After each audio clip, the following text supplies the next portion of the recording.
and I'm still a restoration ecologist or whatever you want to call me. I just do it from the private side now. So. Did you see the new PBS documentary that was done with Kent State at Star? I forget the professor's name there, but it's a wetlands, Ohio wetlands. I didn't. Was it documentary? Either Lauren Kinsman Costello or her husband, something That was Costello? her name, young woman. Yeah. Yeah. I have not seen. I didn't know she was in one. That's cool. I think she did it. Okay. And the professor, and I just forget his name, you know, their professor of wetland studies was in it. Oh, cool. Oh, that's great. They did a workshop together in May. Gotcha. Kent State Star, yeah. Yeah.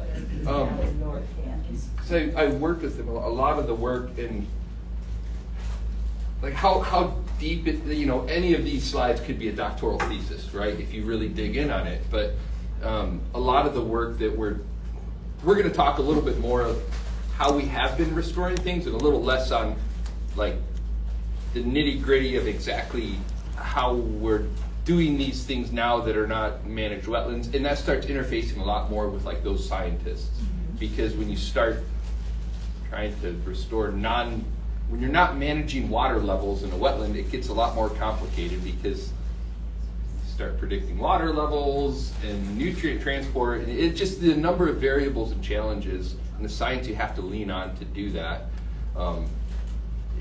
It's fun, but it's a lot more complicated. But like I worked with quite a few of those people, quite a bit, especially on work in Sandusky Bay that we're doing now. So that was fun. It's always fun doing with them. And you're going to talk about Middle Harbor and what's going on there? I wasn't, but I can. Yeah. Is there anything people are interested? Middle Harbor's one I've heard about that. People are interested or concerned or both about that. Is there any other things that people are like, boy, I'd love if you could touch on that? Hi, Jeff. Hi. How's everybody? So, well, I guess I could talk Middle Harbor real quick. Am I on? Are people watching me? You are live on Instagram right now. I'm going to get you live on Facebook in a little bit. Oh, cool. Hi. Is there anyone watching? There are some people watching, yeah. All right. Well, hi, everybody. So Middle Harbor, it's a part of East Harbor State Park. I'm trying to think where all to go with this. That wetland area, it had been diked off, isolated from Lake Erie, cut off for a long time. Can you describe? I'm not familiar with where the location is. You guys have internet here? I'm sure you do. Oh, I'm something angry.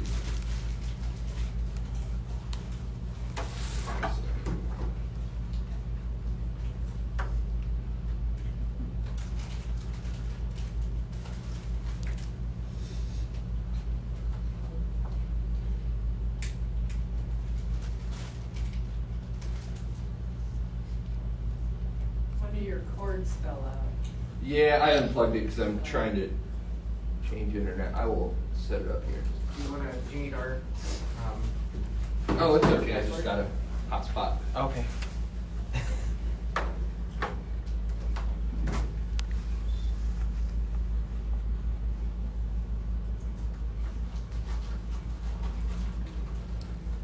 So I know this isn't the greatest of images. So we are over here, right by the hand. Oh, I've got it. One of those. Middle Harbor. For those of you that aren't familiar, so this is the Marblehead Peninsula. You can see the Sandusky Bay Bridge coming down here. Are you able to see the little green thing? Yeah, you can see it. All right. Yeah. Cool.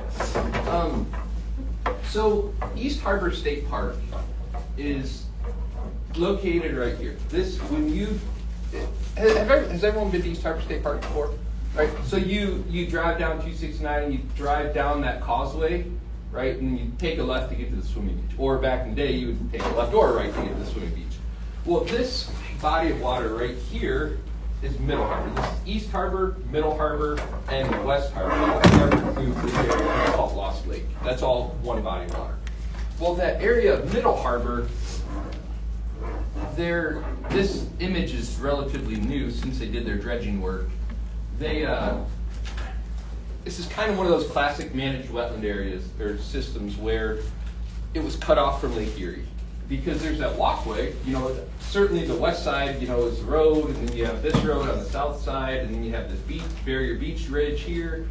And then they had constructed this like walkway or this dike on that area, which was really the closest place for water to get in and out of there. Well, historically, there had not been any sort of water control structure, any way for water to move in and out of that system, or for fish to move in and out of that system. So one of the biggest ways that we try to restore wetlands, or we have been restoring wetlands here, is through water management. We can move water levels up and down if we have like a levee or a dike system around it, right? We can put a pump in there, we can pump water in, or we can pump water out of it. Or we can let it flow passively if water levels are conducive for it. So Middle Harbor, they installed, I think it was Ducks Unlimited, installed a new water control structure right up here. So if you've walked that back route to get to the north end of East Harbor State Park, you drive to the end of 269, you park here, and you kind of walk all the way back there. It takes you to the kind of that north end of the beach, right where the West Harbor Channel comes out. Well, they had installed this new water control structure right there, and they had some issues with it. One of the biggest issues was, you could see on this picture, which I don't know exactly what date it was taken, but as they were drawing water levels down, as they were pumping this down, this main body of water that you see, like when you drive to the beach, when you look north or to the left when you're heading to the beach, you see all of that open water. It used to be all open water. Well, wetland vegetation, what they're trying to do is to restore wetland vegetation, wetland habitat in Middle Harbor. And why was it not there? It's kind of a complicated question, but generally speaking, really high levels of turbidity, and plants need three things to survive. They need water, they need nutrients, and they need sunlight. It's a little oversimplified, but generally speaking, if plants have that, well, wetland plants generally are not water limited, right? Usually they're not very nutrient limited in a system like this either. However, that muddy water makes it really, really hard for seeds when they germinate and they're under, a couple feet of water or whatever it is. It's really hard for them to put leaves up enough to get sunlight because they need that sunlight to grow. So the combination of invasive carp and things that are in there that are eating a lot of that vegetation, combined with years and years and years of excessively turbid water, especially when carp can't get out of these systems, because they're all over East and West Harbor too, but generally in the wintertime they're leaving and going out in the main part of the lake. They don't spend their entire life cycle all year in these marsh systems. So generally the idea is, if we can draw these units down, we can expose some of that soil, there should be some seed in that soil that will bank, wetland seed will bank for hundreds, thousands of years. If we can dry that down, a lot of that seed bank will become active when it's exposed to oxygen. There's generally no oxygen under a couple feet of kind of marshy water, and or sunlight. So the combination of drying that down, getting a little oxygen and stuff, getting some sunlight, oftentimes will allow that seed bank that is in there, hopefully is in there, to start growing up. And then once you get that vegetation growing, then they can add more water to it. That's the gist behind that. I don't know a ton about the project, but I did see like one of the crop dust airplanes out there a couple weeks ago. I think they were dropping Japanese millet seed in there. That's pretty common for wetland areas when they draw them down, because there probably isn't going to be a ton of seed banks, so they want to get some kind of cover in there. And there's some thought that if they can start attracting some waterfowl to come into there to eat the seeds from the Japanese millet, that they will be bringing other stuff in with it too. So anyway, so what did they do? Well, when they put that water control structure in here, they started pumping down, and they realized that there's this big deep pool here, and there's kind of a high ridge.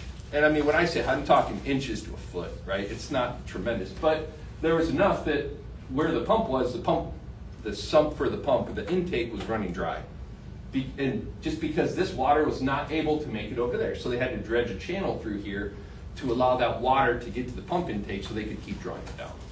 So as a part of that, you saw the yellow booms, the turbidity curtain that they put out here. They constructed this little island, right, with the dredge material. It was a whole big to-do. And then they started drawing it down, and then you ended up with a bunch of dead fish, right?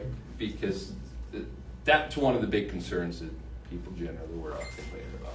So that it's all part of a wetland restoration project. And I'm going to touch on this idea of wetland restoration kind of towards the end of the talk. It's one of the only tools that we kind of have in the toolbox.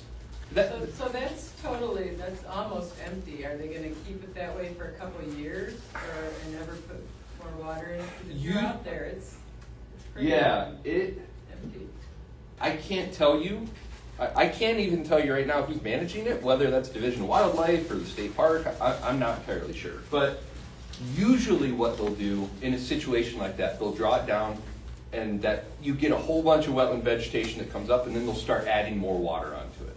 And that wetland vegetation will persist once it's established, but oftentimes there's kind of a cycling of drawing it down every few years and then kind of flooding it again, which comes with, if you're a migratory bird, cool. That dike that's right here, this levee that's there, it makes no difference. You fly right over it.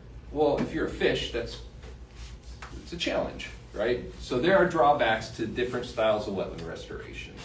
So I don't know what they're going to do. My suspicion is that they're probably going to get a bunch of growth coming up in there. Hopefully it's not all invasive. And then they'll probably start opening that structure up to let fish move in and out of that once they have that vegetation established.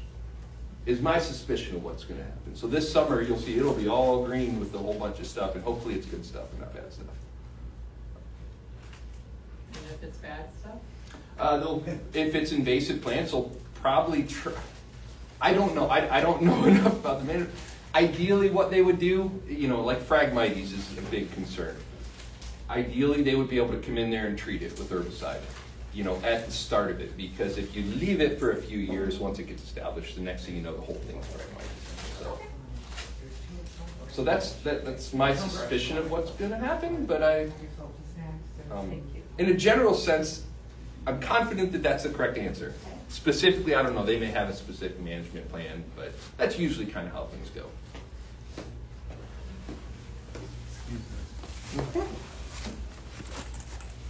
So where are you two coming from? Here. Oh, Fort Clinton. Oh, well, good. Well, you guys know all this. This is old hat to you then. Maybe. So when you talk about the invasive carp here, are you talking about the carp like they're coming down the Chicago River, or just our local carp?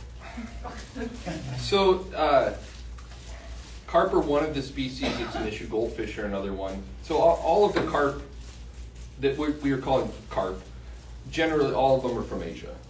Common carp is what's in there now, and what's all over the common carp. And again, they actually were brought over by the U.S. government in 100 years ago or so.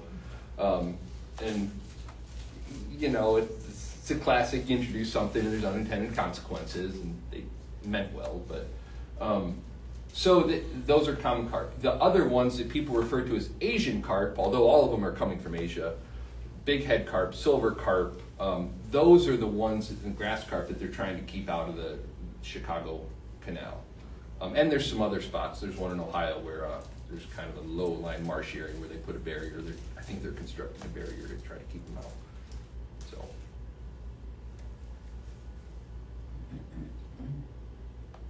We'll wait a couple of minutes in case we get a few more stranglers. Okay. We get a lot of information before the presentation even starts. Yeah, I'm not even going to have to give this talk anymore. This will be great.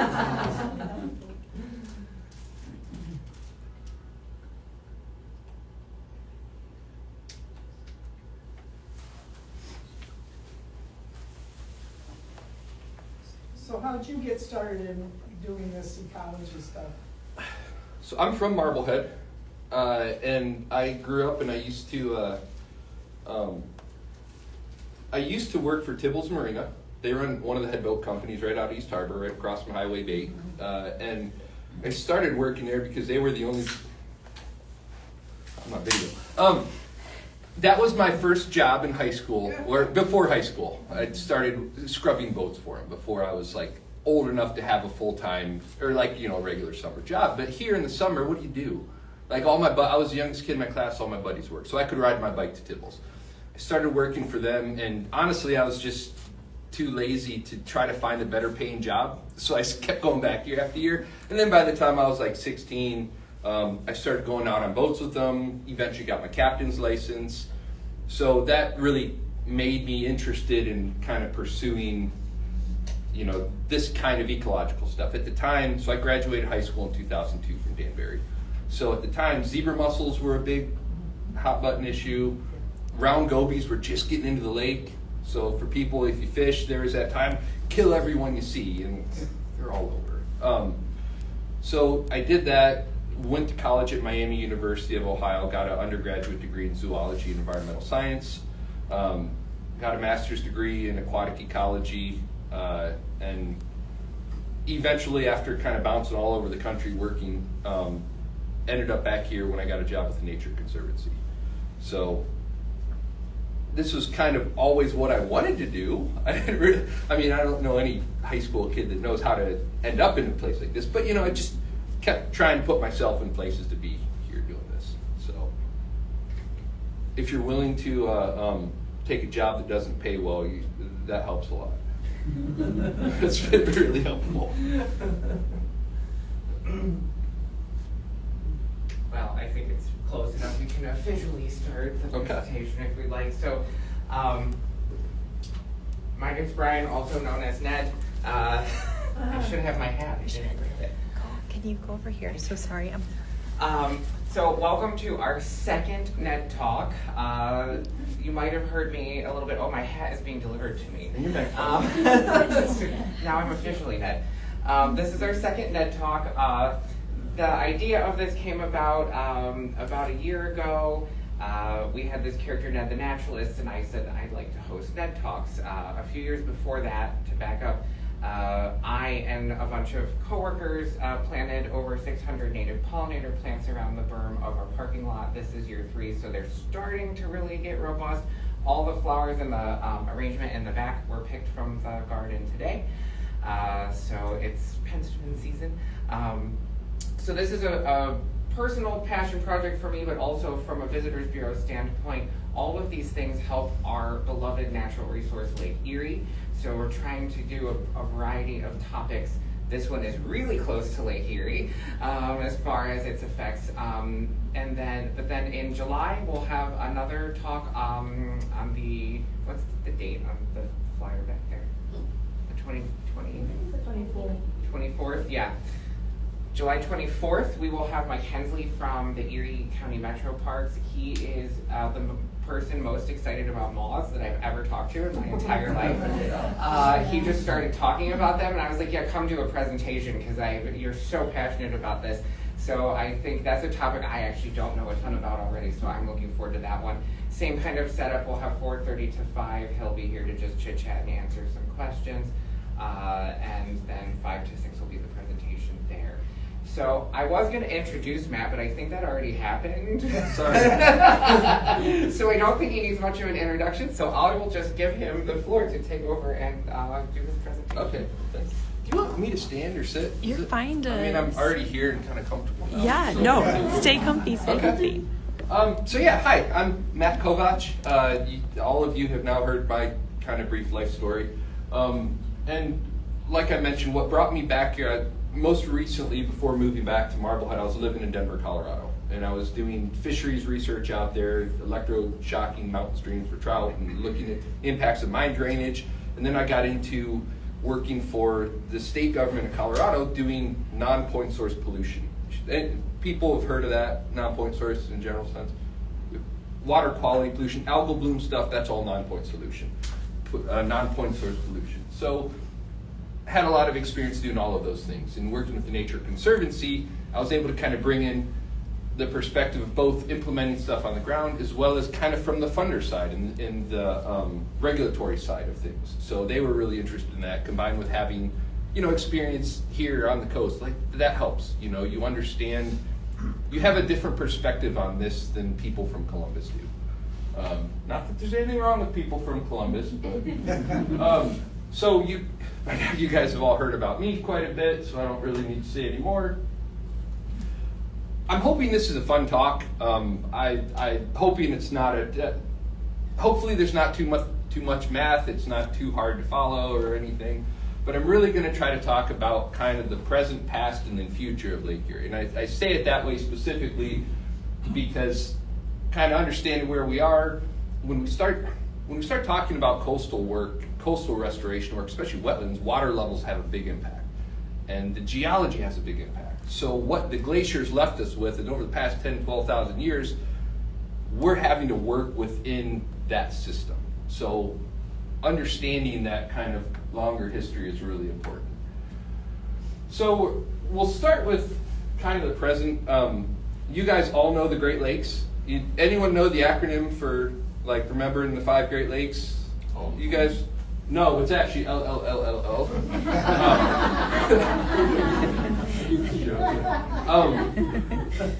But obviously, 20% of the world's fresh water, Lake Erie being the smallest of all of those. When I talk bathymetry, that's generally like everyone know what bathymetry means? What the depth, a nautical chart shows you the bathymetry of the lake. Like a topographical chart would show you elevations and mountain ranges and things like that. So Great Lakes, I put this image up here.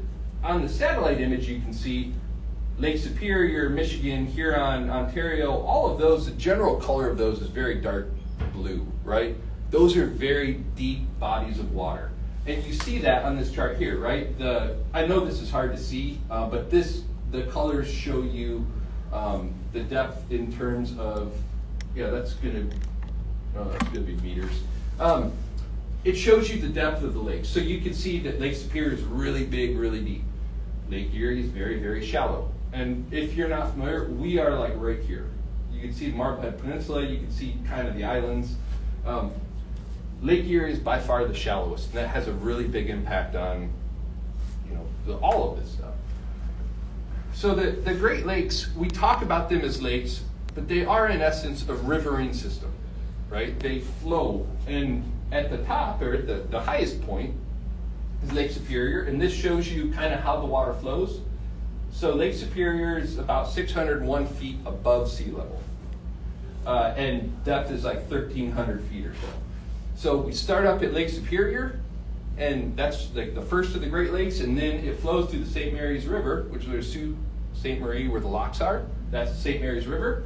And then that water flows into Lake Huron and Lake Michigan. They're connected at the Mackinac Straits, but realistically, they are one body of water. The water levels in the two of them track identically. And then from Lake Huron, you flow through the St. Clair River into Lake St. Clair, which is kind of a Great Lake, sort of.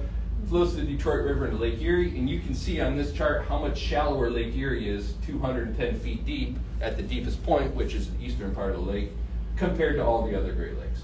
And obviously you go over the Niagara River, Niagara Falls into Lake Ontario, and then out the St. Lawrence Seaway into the Atlantic Ocean. So a lot of people break up the Great Lakes into lower Great Lakes and upper, and Niagara Falls is a pretty good boundary. Atlantic salmon could run up into Lake Ontario historically. And they did, but they could never get up and over Niagara Falls to get into Lake Erie. But it's important to recognize that, because even though we are a big lake system, the lakes do flow. And that kind of flow, and you can kind of see it marked on here, has a big impact on the water quality and all sorts of things. So this kind of talks about residence time. How long does a drop of water stay in the lake? So Lake Superior, it takes about 200 years for every drop of water in Lake Superior to essentially be flushed out of Lake Superior and to flush down into Lake Huron. Lake Michigan is about 100 years. Lake Huron is a little bit less, 22 years. Lake Erie, water stays in Lake Erie only for a couple of years.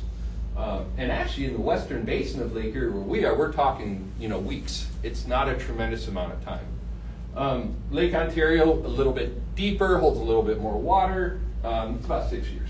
So we have a rapid refreshing of water in Lake Erie, which is important for a lot of stuff.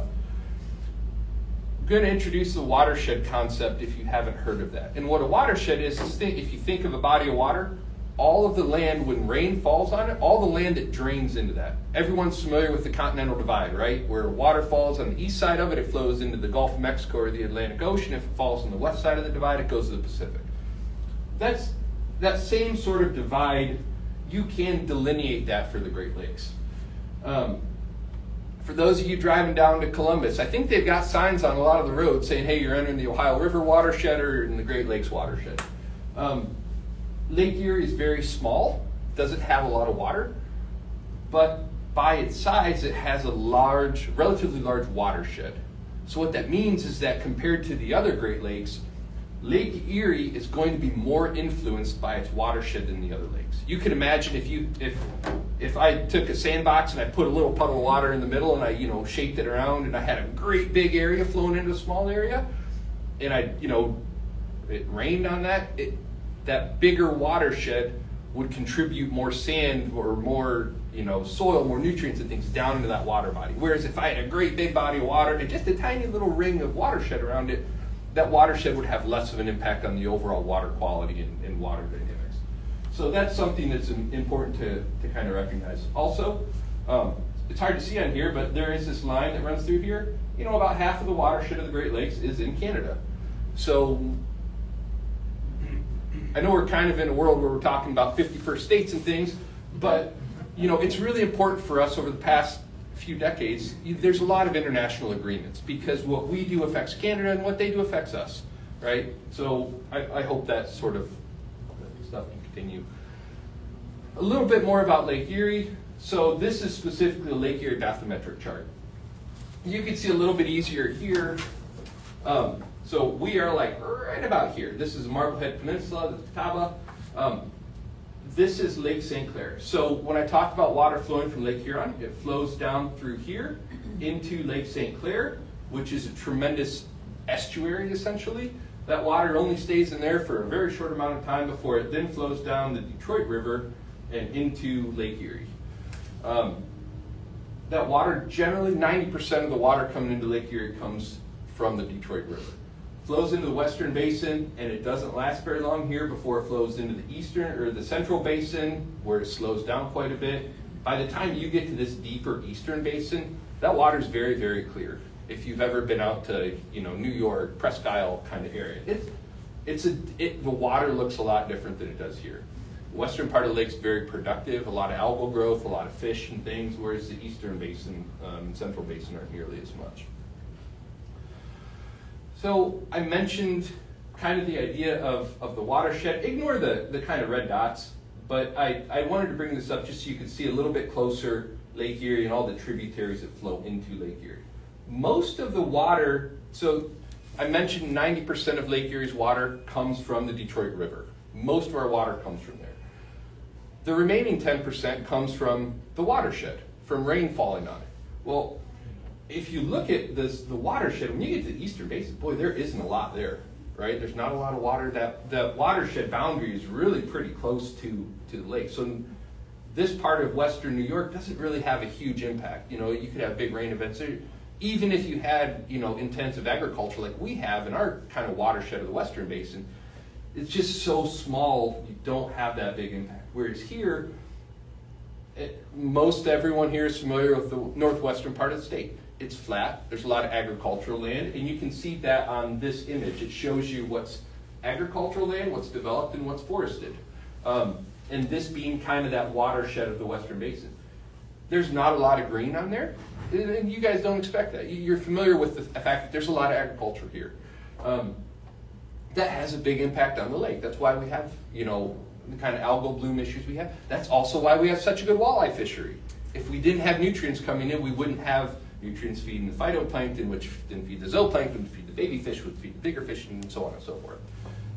So if you look at the watershed of, say, Lake Superior, or Lake Huron, or Lake Ontario, it looks different, right? They have different challenges and different dynamics to the lake. So Lake Erie, there's a couple of charts I'm going to show you. Great Lakes have 20% of the world's fresh water. Lake Erie only has 2% of that water. We don't have very much water. However, we have 50% of the fish. caught on an annual basis. And it fluctuates, but generally speaking, we're right at about 50% of the fish. So this chart is showing you annual production, millions of pounds per lake, right? And if you add all these up, you would see, maybe 80 million pounds total, and we're about 40. So we have more fish that are caught in Lake Erie than the other Great Lakes added together, or we're about the same. Another way to look at that, instead of looking on a per lake basis, is per unit of water. So how many pounds of fish, that's what this is showing, are harvested per billion gallons of water. I can't tell you how much a billion gallons of water is. It's a lot, right? But there are less billion gallons of water in Lake Erie than the other lakes. If we look on a unit basis of water, holy cow, we are so far and above all the other Great Lakes, it's not even funny, right? We drive the Great Lakes fisheries in Lake Erie. And again, that's a factor of all of these things. The geomorphology of Lake Erie, it's shallow, it warms up, we have a lot of nutrients coming into here. So that's kind of the background, the past. Next is going to be that's kind of like the present, where we are today. So next I want to talk about kind of how Lake Erie formed. So most everyone is probably familiar with this area had glaciers over it, right? We had like 2 miles of ice, 50,000 years ago or so. Well, at the end of the ice age, that ice was retreating. The first sort of Great Lake was this Lake Maumee stage, or at least of Lake Erie. And that's kind of shown here. I know it's kind of hard to see these, it's a little bit fuzzy. But as that ice was retreating, it pooled water here. So our first lake was actually Lake Maumee, and that was, what does that show? 790, 800 feet or so above sea level. Today, Lake Erie is about 572 to 573 feet above sea level. So where we're sitting today would have been under couple hundred feet, 150 feet of water at that point in time. So that's 14,000 years ago. Then as that ice kept retreating 9,000 years ago, you could see the footprint of the lake is quite a bit different. It's a little bit lower, 540 feet, give or take. So that at that point, you could have walked all the way to Put-in Bay in Kelly's Island on dry ground. And then about 7,000 years ago, there's been a lot of changes in that early time frame, just by virtue of glaciers kind of dammed up rivers, and then as they eroded, then all of a sudden the dam broke and things, flooded out real quick. It would have been a tremendous time to watch all this happen, albeit over, multiple thousands of years. And then by about 4,000 years ago, we kind of hit where we are today. This chart's a little bit complicated, but I've never had enough time to kind of make a new version of it. This talks about the historical Great Lakes. So this shows you years before present. So going back 14,000 years, you had that Lake Maumee stage. And there were a bunch of other different stages where random things happened. And then over that kind of 15,000 to say 12,000 years ago, a lot of dynamic things occurred. And then about 12,000, 10,000 years ago, we kind of started settling into where we are today. And then within, I showed you that one map about 4,000 years ago, shows you about where we are today. Generally, over the past, say, 10,000 years, Lake Erie has been creeping up. So today we're at like 572 feet above sea level. This has been a very gradual and slow increase, but it has been an increase. Anyone know why it was slowly increasing at that point in time? Venture again. Ground's going down. Opposite. Ground is coming up. Isostatic rebound. Isostasy. Yep. When you had these, a mile, 2 miles, or whatever of glacier of ice pushing down, it actually pushed the crust of the earth down into the farther down. And then when that weight is released, when the glaciers melted, that land actually slowly started coming back up. And it still is, although in Ohio generally it's not really changing much, but it's still coming back up a little bit since the end of the Ice Age. But I mention this because that part of the western part of the lake, we'll get back to that when we talk Great Black Swamp. So water level has been pretty dynamic here compared to, say, the oceans. If you think about the oceans, they talk about sea level rise of a couple centimeters a year or whatever it may be. That's been changing for a very long time, but the changes are very slow, very gradual. They're not highly dynamic. Whereas here, we went from, within, 100 years from 700 foot down to Ypsilanti stage where there was a river that went all the way out. There was no lake at all at that point in time. But anyway, the water levels change here quite a bit. If you're familiar with Lake Erie, if you've been coming up here, if you live here, you know that the water level changes. This chart's a little hard to see, but these are individual, going back to 1860, monthly averages of Lake Erie.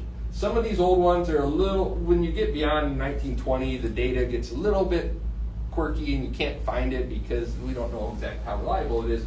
But what you see is you see a regular up and down every year. Summertime water's high, it peaks right about this time every year, and the lowest is in the wintertime, around January, December. And it makes sense because what happens in the winter? Well, it's cold. Water doesn't evaporate nearly as fast when it's cold versus when it's hot. When it's hot, you get a lot of evaporation. So in the summertime, between now and say September, October, boy, they're dumping. We can lose an inch of water off Lake Erie in a day on a real hot, dry, sunny, windy day. Lake Erie itself can lose an entire inch of water. That's tremendous, the amount of water that comes out of here. For the people, I don't know if anyone lives in Snowbelt. So, Brunswick? Was it? Secondary Snowbelt. Close enough. Close enough. When does that snow really hit? Fall to early midwinter. You don't really get those big snowbelt snows in like March or April. Well, why is that? Well, what's that? The lake's frozen. The lake's frozen, but also what happens in like December? The lake takes longer to cool down than the land does, right? So you at that time of year you have a cold land and you have a relatively warm lake. Maybe it's only 40 degrees, but it's warmer. Well, when you get cold air over warm water, what do you get? Fog. You get evaporation. Well, our predominant winds here out of the west, so those winds blow over the lake and they pick up a lot of moisture and they warm up. Well, then as that warm, moist air goes over that cold land, what happens? That moisture condenses, turns into snow. That's why it dumps so much snow in the snowbelt in northeastern Ohio and Pennsylvania, New York, Buffalo areas. Same thing up in northwestern Michigan in the lower peninsula. You have a similar sort of thing kind of all the way on the western side of Michigan. But anyway, I wanted to point this out because right now, we are, 572.5, give or take. But you can see how dynamic this was. This red block here in the 1930s, Lake Erie went down to 568 feet. That's the lowest records that we have. Although we know, geologically speaking, it was lower. But man, that's 4+ feet lower than it is today. If we go back to, the peak in 2019, 2020, when we had record high water levels, man, you had another couple feet on top of where we are today. That's a tremendous amount of water. Well, this is during the Dust Bowl, right? The Great Lakes we were impacted by that era just like everywhere else, right? So we had a lot more evaporation than we had precipitation. The Great Lakes are a river system. If we don't get much precipitation, the lakes drop. If we get a lot of precipitation, lake levels rise.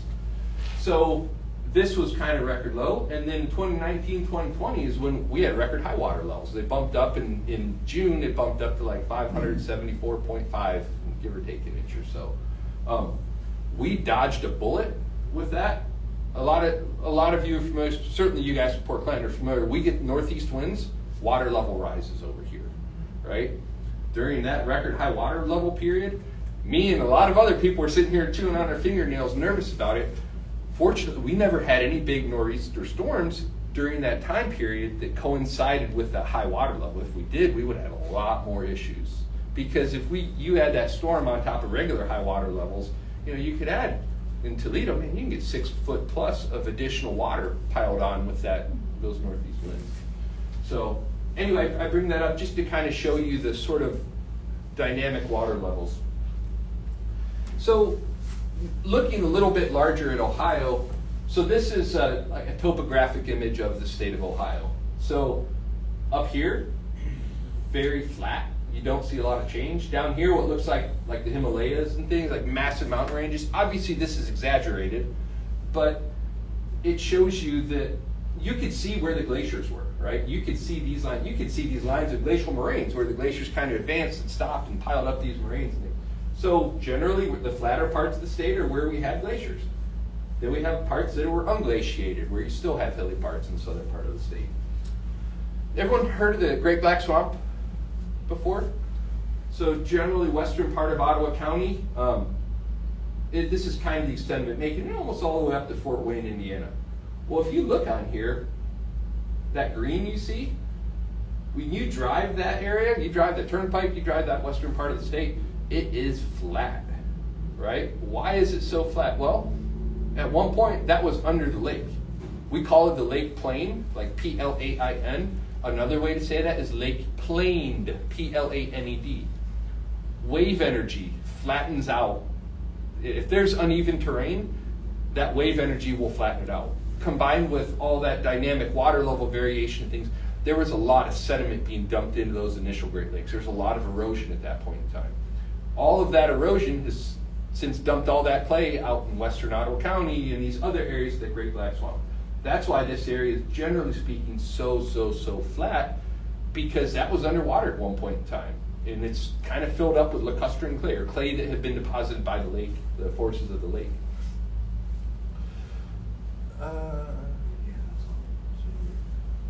One other kind of quick point before we go farther. Marsh versus swamp. People use these terms interchangeably. There is a difference.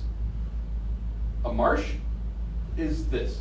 You know, what you see when you're driving around here in East Harbor or West Harbor, those are marshes, coastal marshes. You don't have trees growing in them. You have shallow water and you have a lot of vegetation growing in them. Whereas a swamp is, Shrek, he lived in a swamp, right? It's a flooded forest, it's seasonally flooded forest.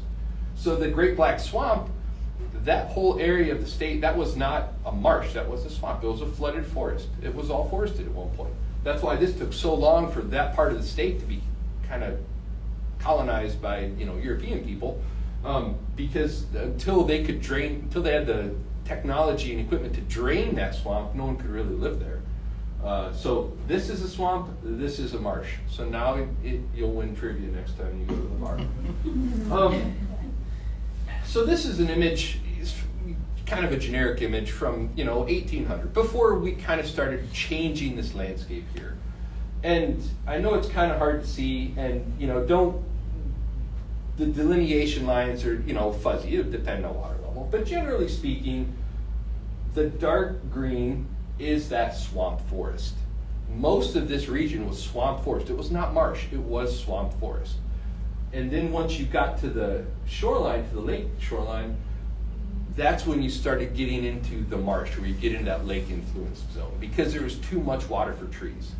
That swamp forest, seasonally, it oftentimes would dry out, you know, in the fall. But then in the springtime, it certainly would have a lot of water. So I just wanted to make sure we're familiar with that. This is kind of what this looked like around 1800. This is what it looks like today. The purple is generally still there. This is what it looked like. That purple still is there. There are areas that were too deep, too much water for people to farm. Or they tried farming it during like the Dust Bowl era. Well, then when lake level came up, guess what? Their dikes and levees were not tall enough. So a lot of the public land marshes, Ottawa National Wildlife Refuge, McGee Marsh, a lot of the kind of publicly held marshlands here were acquired kind of after those lower water periods when they came up, because of private hunt clubs and people and farmers that were holding on to them really couldn't afford to maintain them anymore when water levels got up too high. But generally, the coastal marshes that are here, we haven't lost a lot of coastal marsh. Just by virtue of its water levels have kind of crept up a little bit, and it's too wet to farm it. So I know we're talking about Ohio's coast, so I want to talk a little bit about that. So I'm going to kind of break Ohio up into two chunks, right? So I'm going to talk the eastern part of the state, and then we're going to talk kind of the western part of the state as it relates to Lake Erie coast. You can see on this map, that same image I showed you before, boy, there isn't a lot of that green, right? This area isn't really flat, right? There's a lot more hills out there. There's a taller bluff, and what I mean by bluff is like kind of coming down. If you're standing up and you're looking down to the lake, from the ground level to the lake is the bluff. Well, out here, boy, it's pretty flat. There isn't much in the way of a bluff. Whereas out here, yeah, there is. You can get pretty tall bluffs. And because of that, you get a lot of this sort of erosion, right? Where those bluffs are eroding away. that dynamic has been occurring since the end of the Ice Age. So I know, it wasn't an issue back then because, we kind of had different ideas of, land ownership and things.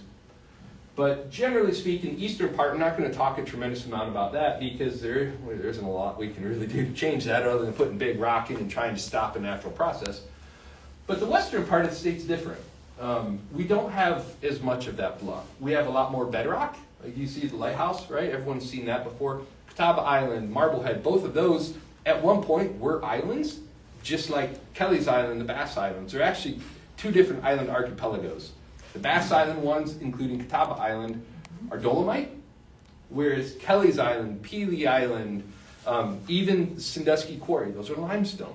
It's this is the way the geology is shaped. They're just totally different island archipelagos and things. We have somewhat more beaches out here, and we certainly have a lot of marshes out here on the western part, whereas they don't have nearly as much when you go east. Certainly at the river mouths, you can get, these big areas. Menor Marsh is a great example of that, where you have, kind of a river delta, river mouth system that has kind of flooded up and inundated a big area. But most of the marshes in the state are out here in Ohio. So, given that we're really focusing on this western part of the state, I wanted to talk a little bit like how these coastal zones, how did this system work, right? When water levels go up and down, if you think of a marsh, you can picture the kind of vegetation that would be in a marsh if there's, say, a foot of water versus if there's 6 foot of water, right? I don't know, maybe there are some botanists in here, but everyone in here would probably know or could envision, okay, there's probably going to be different plants that grow in there. Cattails are not going to survive in 6 foot of water, right? Whereas in a foot of water or less, you get a lot of emergent vegetation growing in there. Well, water levels are very, very dynamic here, and when it's with such a shallow grade to the landscape, when water levels come up, boy, that would have flooded really far inland. And what you would see happen is, this is kind of what it used to look like, right? You'd have Lake Erie, you'd have a beach or something along the shoreline, you'd have the marsh behind it. Think East Harbor State Park's a great example of that. You have the lake, you have the beach, although, now it's, there's some armoring and things. But generally speaking, you have the lake, you have a beach ridge, and then behind it you have marshland. You see the exact same thing if you go to the Atlantic coast. All right, you go to North Carolina, what do you see at the Outer Banks? You have a beach ridge, you have the ocean, and you have all the marsh and wetland behind it. I mean, it's certainly gone up. Maybe that's not a great example, but generally Pamlico Sound, all those areas, those at one point were saltwater marshes. And, as sea level's gone up, it's kind of inundated more. But generally, this would always migrate. As water levels have crept up, that marsh has been migrating inland over time. And that, again, that's been going on for an awful, awful long time. Coastal erosion is a natural process here. I mentioned that before, and this is some data from Ohio Department of Natural Resources, Office of Coastal Management. I'm from Ottawa County, so I tend to be more biased towards that. But long-term rates of erosion, so how far has that shoreline migrated inland over time? From 1877 to 1973, Ottawa County per year lost 2 foot of shoreline, on average. There are certainly areas where, like the Lighthouse, where nothing moved, or Catawba Island, where nothing moved, really. Well, if those didn't move, you could imagine other places, Port Clinton area, for example, where you don't have those big rocky bluffs, it's going to be migrating farther, faster, right? 2 foot per year, that's tremendous. 200 foot of shoreline we had lost, just in Ottawa County. Lucas County is even worse with the amount of erosion. Now, this goes to 1973. Generally speaking, those erosional rates are not nearly as high as they used to be, right? And you can imagine that. If you buy your postage stamp of land, right? You don't want, on the coast, you don't want your land to get smaller and smaller and smaller, because soon you won't have any land left. So I mentioned that this is a natural process. It's also incompatible with, I'll say, our modern cultural views of land ownership. Right? Today, like I mentioned, you buy your chunk of land, you don't want that to change. If you're a farmer, as that lake level comes up, boy, if there are a lot of places along Route 2 that people are farming, I don't know about today, but certainly a couple years ago when water levels were higher, there's a lot of agricultural land out there where people are farming it, and it was lower than lake level by a foot or more in some areas. Obviously, if that's your farm, right, that's your livelihood, you're going to put a lot of effort into making sure that that stays that way. Why is that land so productive, right? It is so productive that in some cases out by McGee Marsh, there's a couple instances you drive and you look, you'll see a great big dike surrounding the entire farm field. And what do you see along Route 2? You see a bunch of pumps that are literally pumping the water out of that farm field so they can farm it. This landscape is so fertile, largely because it was a swamp at one point in time. Wetlands are tremendously fertile ground. It's economically viable to do that. It's some of the best agricultural land in the state. But, certainly when we have land up here, that natural movement or migration under higher water level periods doesn't really occur anymore. So we tend to lose it. So next thing you know, everyone wants to maintain their landscape, so then someone puts a dike up. So they won't let that occur anymore. Well, now the beach still moves, right? So then all of a sudden the landowners that own that beach land, they're like, well, we don't want to lose any more of our marsh. That's going to eventually erode all the way up to that dike. We're not going to have anything. So next thing you know, now all of them are putting dikes up. And now virtually everything from Toledo out to Sandusky has a rock armor on it, just to try to stabilize an inherently unstable or erosional sort of process. So, got a quick trivia break. For those of you at home, I wish I could be joining you with beer right now, but I can't. You got the prizes, right, for this? We get some prizes.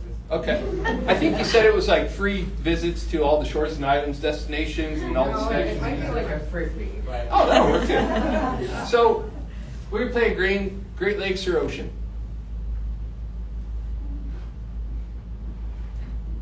This is how this is going to go. So on the left, Hurricane Sandy off of Cleveland, Hurricane Sandy off of New Jersey. Boy, that looks pretty similar, doesn't it? Here's another one. A lot of people oftentimes know this because they know Fisherman's Wharf. But this storm surge from Tropical Storm Toledo, we had a storm on June 27, 2015. Water level came up. This is Fisherman's Wharf, if you're familiar with that in Port Clinton. And this is like Port Clinton Yacht Club across the river. The Portage River flows here. Well, at that point, Portage River was a lot more than just the Portage River. This was storm surge during Hurricane Irma in Jacksonville, Florida. These were not the same storms, but we have the same sort of dynamics, the same sort of challenges that they have on the Atlantic coast. Here's a fun one that no one would ever be able to pick out. Grand Isle, Louisiana, and Presque Isle, Pennsylvania. I flipped it around, so I put the North Island. You see, and the reason I put that in, these are all just rock breakwalls, just like we have at East Harbor State Park. And this is sand building up behind it, forming tombolos. These kind of structures or formations you'll see. If you go to East Harbor this summer, water level's down about 9 inches from where it was last year. There's a lot more beach. You can almost walk out, when the wind's out of the southwest, the lake level drop, you can walk all the way out, keep your feet dry, and go all the way out to those rock structures that are there. Just because what happens is sand moves along a shoreline. Well, it doesn't keep moving once it ends up behind here where there's no wave energy anymore. So it builds up and you get these structures that form. That's kind of a natural process that just happens in these systems. A lot of people know the Cleveland Lighthouse, right? But certainly we have big storm events. We have a lot of our coastal erosion happens episodically during these sorts of storms. This is I like bringing this up. I like plants a lot. We oftentimes have the same plant species that they have on the Atlantic coast. So this is Cape Cod, and this again is Presque Isle. American beachgrass is the common dune-forming plant. If you go to Cape Cod or anywhere in New England and you go out the coast, right, you park your car and you walk through the dunes before you hit the ocean, right? And they have you on a little walkway. They say stay off the dunes because, these grasses are helping hold those dunes together. They're preventing erosion. And they're trying to restore a lot of those. We still do have in some places, we still have the same plants out here. We've kind of lost those. We're maybe a few generations behind the Atlantic coast as far as trying to restore those and stabilize our beaches and things like that. But there's no reason why we can't have the same stuff here. By now, when I first put this together a few years ago, pelicans weren't as common then. By now, they're all over the place. But we have white pelicans here. Has everyone seen pelicans around here? old hat by now. This is an interesting one. That doesn't really look like Ohio. It's not. It's actually Alaska. And the reason I included that, because they certainly have those erosional dynamics. When I worked at TNC, one of the issues I always had is talking about climate resiliency and coastal resiliency. And one of the biggest changes that we're seeing here is reduced ice coverage in the wintertime, which can be good and bad. On one hand, like you guys have seen the pictures of the ice shoves, where you get the big chunk of ice that shoves up against the coast, and all of a sudden now you got a 20-foot tall hunk of ice that builds up as that ice is piling up there. So ice coverage, if the whole lake is socked in, boy, that's great, because there's no erosion, no waves or anything. But if you get just enough ice in the wrong storm, you know, the amount of erosion that happens during those ice shoves can be tremendous. Alaska's dealing with the same thing in a lot of their coastal areas, because they're seeing a reduction in sea ice, right? So they're seeing more storm events in the wintertime, and they're also seeing where ice is locking, and they're seeing those same kind of erosional dynamics. And when I was talking to counterparts and colleagues up in Alaska, no one had an idea of what do we do about it other than bigger rock. So there is no real good solution to it.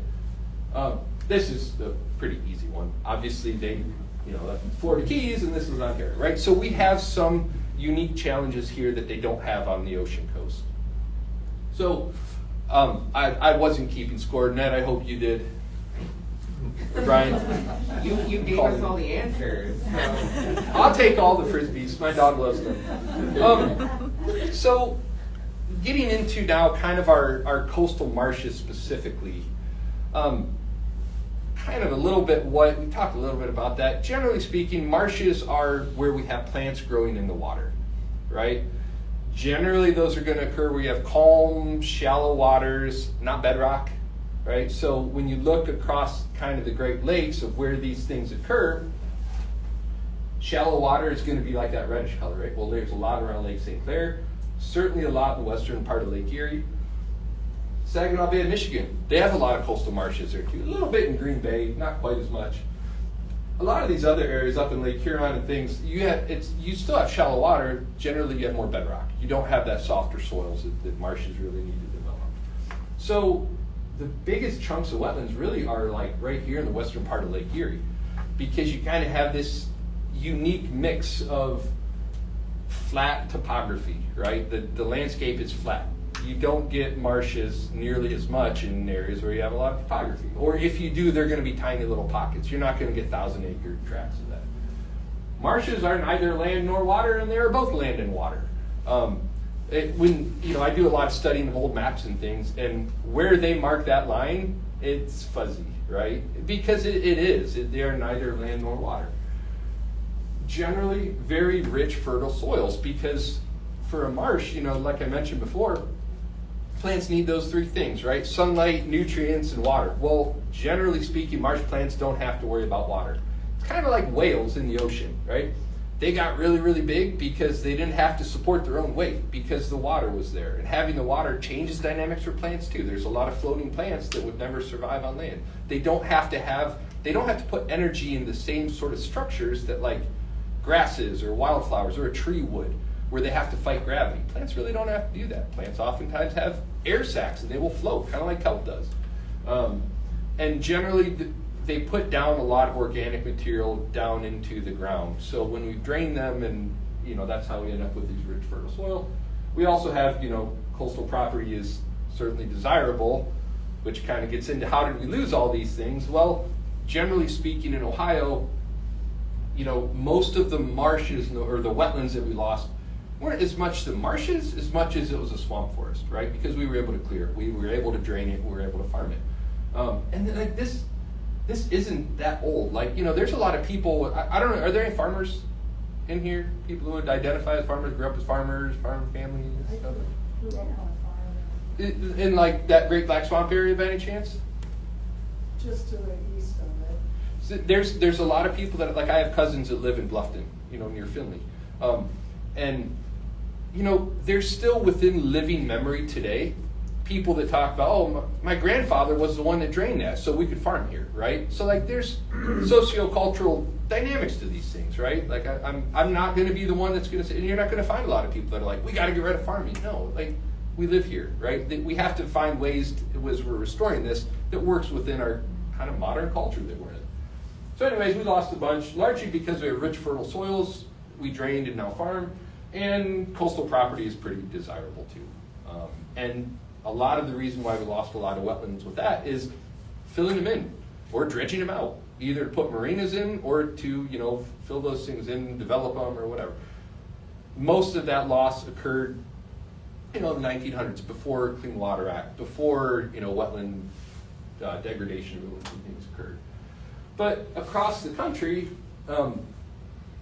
we are second. We lost 90% of our wetlands in the state of Ohio. We're second only to California, who lost 91%. And generally, all those are in that Central Valley of California. So, boy, we lost a lot. You can see some of the other Midwestern states. Iowa's right up there, Missouri. You know, they lost quite a bit too. Big agricultural areas, right? It was generally lost to converted agricultural land. So, but yeah, we lost a lot. Generally, where we lost it was the majority of the area that got lost was that Great Black Swamp area where it's now agricultural land. So why should we care? Well, I don't know. Certainly these marshes are really important. These coastal systems are tremendously important for migratory birds. This whole area is so seasonally important. Summertime, you're not going to find any blackpoll warblers there now, but you know, the more we learn, I don't know, maybe, did Kim talk about blackpolls? She did talk about blackpoll. That is like one of the classic examples where we're learning so much with some of the bird banding and things that they're doing. You know, I don't know if that number's still accurate, but you know, generally their population's gone down about 90%. And one of the things we're seeing is that they are increasingly, the entire global population of blackpoll warblers seem to be increasingly reliant upon Great Lakes coastal marshes, more so during their fall migration than anything else, because they're generally coming down here, migrating down here, and then they're making a big jump all the way to South America. And when they come in here, correct me if I'm wrong, Brian, Kim may have had better info, but you know, they can like double their weight in a few days being here. And you guys have everyone either love them or hate them, you know, the muffleheads or the midges and mayflies. Well, why have a lot of these birds, why do they migrate through in early May? Well, guess what's coming out in early May, right? There is so much food in these marshes because that marsh water, it's really productive. It warms up really quick too compared to Lake Erie. So you get a lot of those bugs coming up out of those marshes that end up flying into the trees and things, and then the birds eat all that stuff. So these areas are really, really important for migratory birds. That includes, you know, stuff birders like, and includes ducks. This is a couple pictures I took of East Harbor. So East Harbor State Park, the swimming beach is like right over here, right? That's where the causeway is going across. This was a few years back, but the number of waterfowl in there that seasonally come through here in early spring especially, not really, are there any duck hunters in here, if anyone wants to raise their hand? I'm one of them, I'm a proud one. Ducks do not migrate down here anymore during duck season. So, generally they're pushed down by ice farther up north. Well, things don't freeze up generally up north to push. They're going to stay just south of that freeze line. Well, generally, by the time they're getting here, it's after duck season's over. So I'm mostly a deer hunter now. But I love waterfowl, right? I meant to bring it up. Duck hunting is so closely integral here with the conservation and preservation, restoration stuff of all of our wetlands. You know, this is one of the first places people start identifying that, you know, there's a link between that. It's important for us to conserve that stuff. I've got some old decoys, old canvasback decoys that my dad, he doesn't even know where he ended up with them, but they're old wooden ones, hand carved, and all of them are spray painted black. Why would they have done that to this beautiful canvasback bird? It's hard to see this, you know, gray and white bird with like a reddish, rusty colored head. Well, they're all painted black because as we started losing all of our Vallisneria beds, eelgrass beds that they really feasted on and fed on, we lost our canvasbacks. And then as we started diking off our marshes, it changed the entire composition of the ducks that were here and the waterfowl hunting that was here. So I've got some ducks that the duck decoys that literally were painted black because the canvasbacks weren't here anymore. Now they're trying to attract the dabblers, the black ducks in particular, and mallards and things like that, that like our coastal marshes now, but you know, the ducks that used to be here, like the canvasbacks, they like those bigger open waters. Sandusky Bay was a hotbed for that. We've lost like all of our that vegetation on the bay. So that's a big area we're trying to restore. So a little bit about wetland restoration. Boy, that's hard. It's easy to plant trees. There's challenges, like I mentioned, to restoring wetlands out here. We also have lake level rises, right? So this is that same chart I showed you before, going back to 1860. Well, I put a line across here at kind of like, where was the top of this, right? Well, the highest water level people in the 1800s had really ever seen, really up until like the 70s, was about just over 573 feet above sea level. It's as high as water level really ever got. There are records, anecdotes from the late 1800s that you can find where people talk about, man, the high water in the 1860s. You know, Farmer John had that tree near Sandusky. He had like a 150-year-old black walnut tree that got drowned out because of high water in the 1860s. Okay, well, you start doing the math. It's, okay, well, it certainly hadn't. If a tree of that age died because of high water, okay, we know that it has gone up. There's old sediment cores that have been taken in the bay showing where Sandusky Bay, the Sandusky River extended all the way to where Cedar Point is now, right? The river itself ran out there, and then as water level came up, you could imagine how, well, now it kind of becomes this drowned river mouth, right? And it's since filled in with sediment and things, but it's there. Well, all of a sudden, when we hit 1970, water level shot way up. And then it's since hit that same point. It went up to about 574, 3 different times. And then in 2019 and 2020, the ceiling got raised again by about 6 inches. Now, record low, we certainly had lower, you know, geologically speaking. We haven't gotten anywhere near that again. We had some times in the 60s where it got low. That area in the 2000s, the aughts, is that how you say that? I don't know.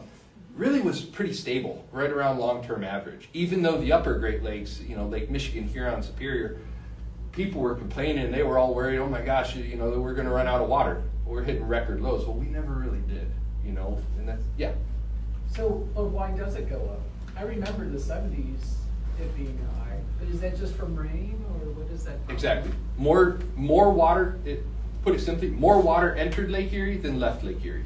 And it's going to enter by either the tributaries or the rivers or precipitation, or it's going to leave generally through evaporation or going out the Niagara River. Is there any control of that with the, I've heard engineers in the Niagara River not letting it out, blah, blah. No. Can they control, can they divert all of Niagara Falls through the, you know, through the hydro plants and stuff, like if someone's trying to go over the falls in a barrel? Yes. But they don't have control, like they can't really, they're just shunting that water somewhere else. We don't have a way to control Lake Erie. Now, we as a society, we do manage water levels in both Lake Superior and in Lake Ontario. But Lakes Michigan, Huron, and Erie, no. Some people claim that, like the Detroit River, because they've dredged a lot of those areas, has that had an impact? I mean, the impact that would have been had is dwarfed by changes in precipitation, right? When you get a stretch of hot, dry weather, it just drops. And we're down, you know, this past winter, we were a foot lower than we were. And we got a little bit of a wet spring, but still, we're 9 inches. Last I checked, this is a Friday. Every week, the Army Corps puts out new projections. We're 9 inches below where we were last year. And we're still kind of on this downward trend from that record high. Now, if we have a real wet winter, and if we have a really cold winter, a lot of ice coverage and things, a lot of snow, you know, there's no reason why we couldn't be a foot higher next year. We just don't really know. But that's obviously a big challenge for wetland restoration, right? Because water level dries the sort of wetland we do. Other big issues, invasive species is a big one. This is not a coworker, it's a person that, as of last I heard, is still working for U.S. Geological Survey, Chris Kowalski. Standing in a Phragmites patch at Ottawa National Wildlife Refuge. You know, he's 6 foot tall, and that frag's 10, 12 foot tall. Plants need, right, one of the big things they need is sunlight. There's not a lot of sunlight hitting the ground there, right? There's a lot of root mass that's sucking all the nutrients out of there. Invasive plants have had a tremendous impact on things here.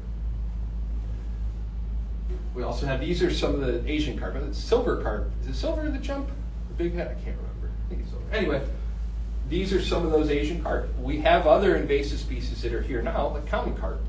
Goldfish are another big one that are out in the lake. They're not all orange. A lot of them are brown, but they eat generally vegetation, aquatic vegetation. Both of those have had a big impact on our coastal wetlands here. So, you know, is this mission impossible? I don't have any graphics on here. Certainly we're making strides, right? We are seeing, by now we've been tracking bird dynamics for a long time. We've been tracking fish dynamics in the Great Lakes. We have a pretty good sense in 2025, in a way that we didn't in, say, 2000 or 1975. We have a pretty good handle on wildlife dynamics out here.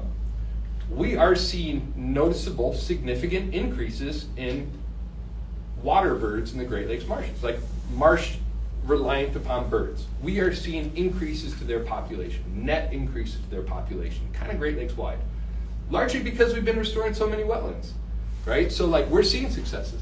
We're also, you know, we're not seeing bigger populations of northern pike, though, which historically had huge populations out here. So like, some things are working good, some things are not working real good. So how do we restore them? Well, one of the only tools that we've had in our toolbox is kind of takes kind of like the Army Corps idea of, boy, we can control nature, right? We dammed a lot of rivers out west, and now, you know, back in the late 1800s, throughout the 1900s, and we're realizing, oh, you know, that came with some negative consequences, right? Salmon fisheries and all sorts of things, right? But that's kind of been our only real tool to restore wetlands, has been to manipulate water levels. Here's an example of that. I was not involved in this project, but this is a Blasi Tract of Ottawa National Wildlife Refuge. So it's kind of hard to see this, but this is the Two Saint River. So when you drive over, if you know where Porky's Pizza Trough is on Route 2, get the garlic knots, they're great, or the pig knuck, or whatever they call them. That's just a little bit to the east of here. Well, this was an agricultural field. So this picture, I think, was what, 2012 or so, 2011, 2012. And then this is satellite image 2015. This is one of those farm fields where the agricultural land was generally lower than lake water levels were. And eventually, for whatever reason, I can't remember the specifics behind this, that land got purchased from the farmer and got acquired by Ottawa National Wildlife Refuge, who converted it to wetlands. Well, how did they do that? Well, it's hard to see, but there's this green strip, right, all along, because this is an agricultural ditch, right? There's this green strip of land. Well, that's the dike that's out there. It was used at one point to keep the farmer's field from being flooded out, and he had pumps in there to keep pumping water out. Well, that's easy. All you got to do is let the water back in. So they added a little water control structure up here. You don't see it here. Added it there. That's a gate. It's basically a doorway. They open that up. Water flushes in, floods in, and insta-wetland, right? So a lot of the wetlands that we have been restoring over the past 50 years or so out here has generally been like this, right? We can manage those water levels. I talked a little bit before about Middle Harbor, right? That's kind of what we do, is we manage what we can flip a switch, we can lower water levels and get seed bank to pop up and different vegetation, then we can flood it again. Well, that comes with some downsides and some good. Here's another example, Metzger Marsh. This is, I don't have the dates on here, but that was, I want to say it was the mid-90s or so, when they built this like mile-long, 6,000-foot long dike, lakefront dike out there. So this area is out near McGee Marsh. It butts up to McGee Marsh, Ottawa National Wildlife Refuge, that whole complex out heading towards Toledo. Well, you can see this is Lake Erie. That sure looks like Lake Erie, too. Well, once they all of a sudden, when they build that water impermeable dike, now they can manipulate water levels because it's sealed off, just like Middle Harbor. So what do? Well, you draw the water levels down. You can keep the invasive fish out, right? You can help keep them out. You help keep them out. You have clearer water in there. You don't have poor water quality. You no longer have those big waves that are rushing in there, knocking vegetation out, knocking it back. And now you go out there and there's actually don't tell people there's a pretty good pike fishery in Metzger Marsh. It's by Lake Erie standards. If you want to go catch pike, Metzger Marsh is probably the place to do it. tremendous waterfowl habitat, tremendous wetlands out at Wesker Marsh now. And the only reason we really have that is because we built that mile-long dike. That's not cheap. You know, when we're restoring wetlands like this, you know, we're talking tens of thousands of dollars per acre to restore it. How sustainable is that? I don't really know. I guess it depends what happens with long-term funding. Another way, well, how do you restore wetlands? Well, it kind of depends what the problem is. If you're overrun with invasive species, if you remove the invasive species, you know, you're opening up the opportunity for the native stuff to come in there, right? And I think I hope we're starting to get to a point where, well, I know we're getting to a point now where a lot of the easy pickings for, you know, the low-lying fruit as far as restoring wetlands, it was the agricultural land that was sitting below lake level, right? Those are the no-brainers because it's complicated to farm, it's expensive to farm. Every time water level goes up, you know, bumps up against peak, you know, that farmer's like, man, I got to build that dike up higher, but, you know, farmers don't have the money to be doing that. So generally speaking, we're kind of running out of those opportunities to restore marshes like that, right? Now we're kind of transitioning to how do we restore them? Can we increase the ecological value of it by getting rid of the invasive species and putting native species in there? It's horrible to see this picture. This is a sea of Phragmites out in Menor Marsh, and they did a really big effort 10 years ago or so to get rid of the Phragmites, and they had all sorts of stuff come up from the seed bank there. And now it's fantastic. It's beautiful. They do a great job managing that. They still have to go out there and keep treating the invasives because they keep coming in. But once you do the great big campaign of doing, you know, you've got it knocked out, now it's a relatively small amount of effort you have to put into keeping it there. The challenge is if you can't maintain that level of effort, what happens? It's going to take over again. So that requires dedicated funding sources, which are, you know, oftentimes hard to come by. You know, as far as what does that future look like, I kind of mentioned some of the challenges with that. Climate change is kind of a big one. You know, we are seeing wetter, on average, about 10% more precipitation a year. But the big thing we're seeing is it's coming differently, right? We're getting bigger rain events where you have drought over here and then 2 miles away you just got a 4-inch rain event a week ago. You know what I mean? Like that sort of dynamic is becoming increasingly more common, which, you know, that's dumping more sediment into our river systems when you get a great big rain event. That makes it more complicated. The warmer temperatures, I don't think we're really seeing too much of a change with that as far as our wetland vegetation is concerned, because generally a lot of these things, their ranges extend down into the southeastern United States. So are we seeing like big changes from the temperature? Not necessarily. But over time, we might.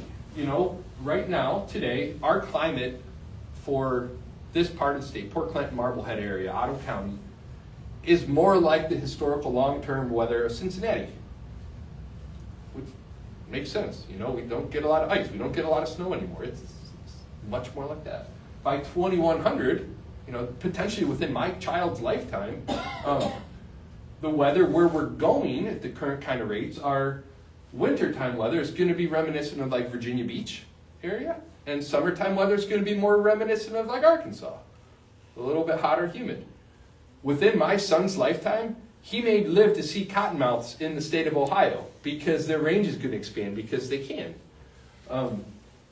What is that overall? Well, you know, we have reduced ice coverage, so that kind of means more evaporation in the wintertime, right? Because when there's ice, generally you don't get evaporation.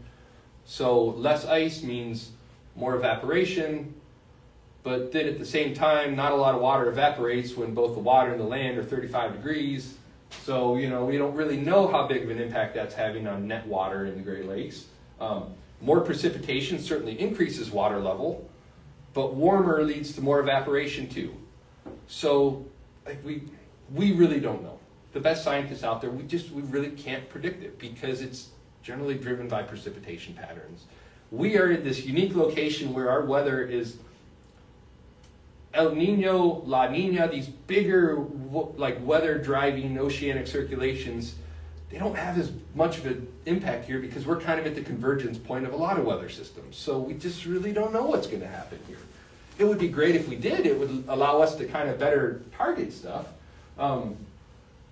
However, the one really nice part about this is our Lake Erie, or our Great Lakes coastal wetland systems, they're adapted to dynamic changes, right? Historically, look, I showed you those images of what that water levels look like.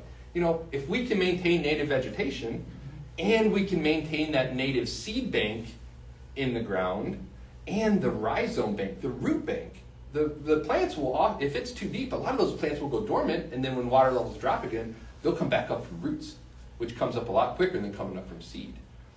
But that requires you to have that seed bank, that rhizome bank, or that root bank in the ground. And we oftentimes have lost that, largely because of invasive species. If we do it right, there's no reason why we shouldn't have a bright future for these things.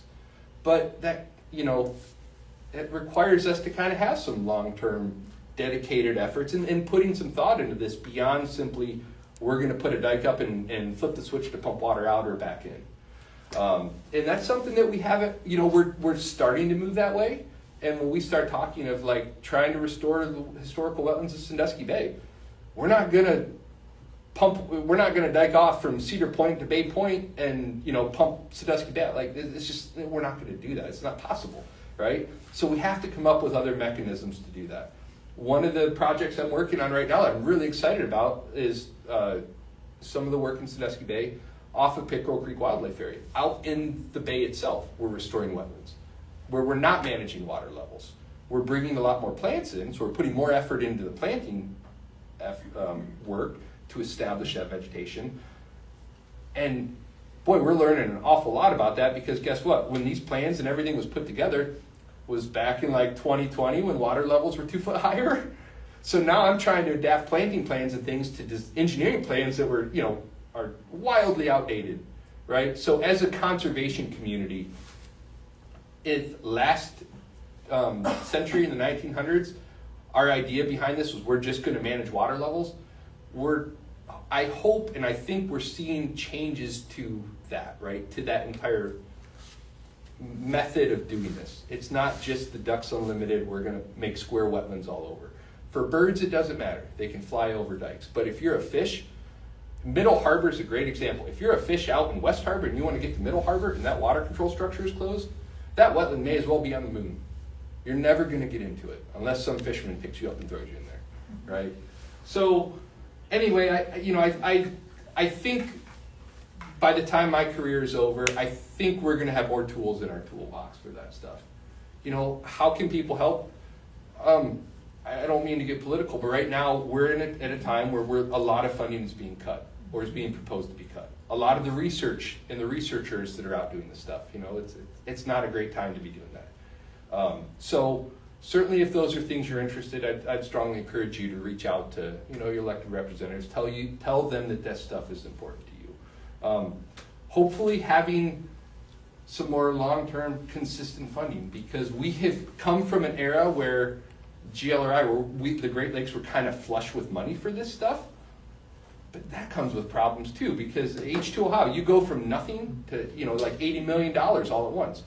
Well, guess what? We don't have the capacity as a conservation community, as state government or whoever, to go from 0 to 1 million miles an hour and to spend all that money efficiently and effectively, right? So I hope long term we can find some more dedicated, consistent funding mechanisms, because that's what allows us to maintain people and allows us to, so we're not constantly bringing new people up that are straight out of college who just simply don't have that long-term experience to do that stuff.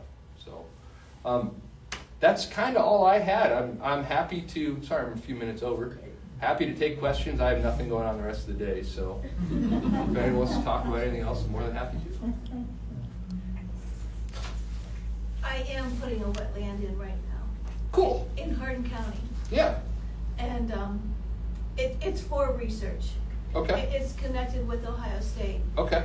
And other colleges have now started coming into Toledo, Heidelberg.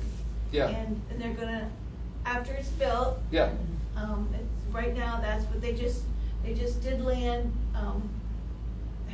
We just had a meeting last week and they just started it. Cool. I'm taking 11 acres. Cool. And putting it into a wetland. That's great. And I'm guessing it's probably on, is it on agricultural land? Or? Yes. So I'm Yes. going to guess that it probably was the least productive land out there too. Yes. Right? Yes. That's usually Yes. the sweet spot for these Yes. programs. You take the land that's too wet to farm, that's where the wetland wants to be Yeah. anyway, Yes. right? Yes. So Yes. that's great. Do you happen to know or want to share like who's funding that? Ohio State. And Okay. ODNR Okay. is Curious if it's- compensating a little bit for Okay. restoration of wildlife Cool. and we got there's a whole project team that is involved with it. Yeah. That's great. Thank you.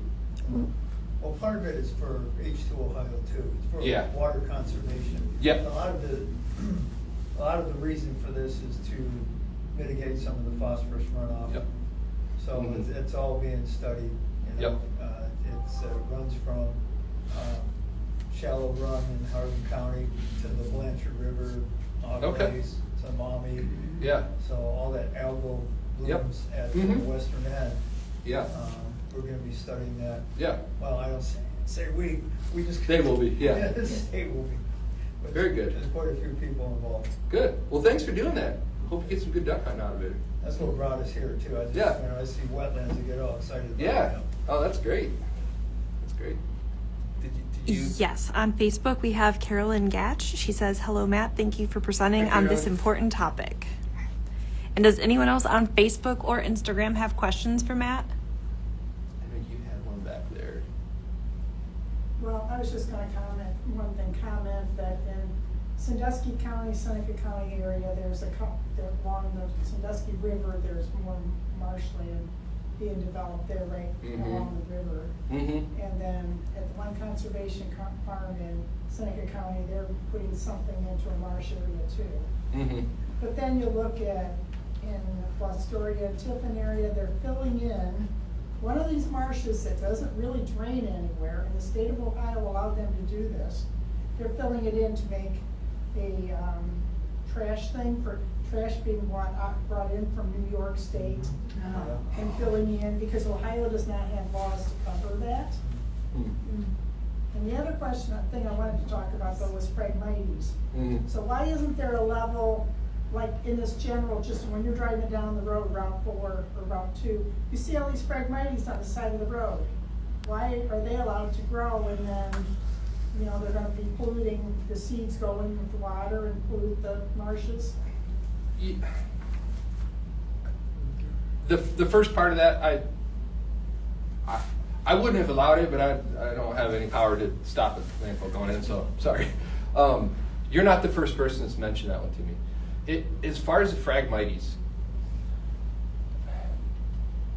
it is everywhere. The seed blows like cattail seed does, right? Like little tiny, it's like cottonwood, but smaller. The seed is everywhere. We're really good at eliminating Phragmites. If any patch of Phragmites out on the planet, if you give me 3 years, I will convert it over and it will be totally gone and replaced by native vegetation. But that's the challenge with it, is it takes time. I can come in like those ditches along Route 2, you'll see ODOT driving down, and they spray it every year, right? They bring their truck in, they'll spray glyphosate in the ditches, you know, partially to keep the ditches from clogging up. But they do it one time, they'll get 90% of it, which is usually about what we get with one round. They don't get it all. By that next year, if you don't come back that next year early and hit that last 10%, well, guess what? You're back to where you started. That is so common. We have spent so much money and time and resources trying to get rid of it, but you know, it takes a dedicated effort to do that, and that's why it's not happening. That's why it's not going away. Is you kind of get a, pardon the language, a half-ass effort, right? You do a little bit, you know, and it just doesn't, until you put the effort in and the consistent effort to eliminate it.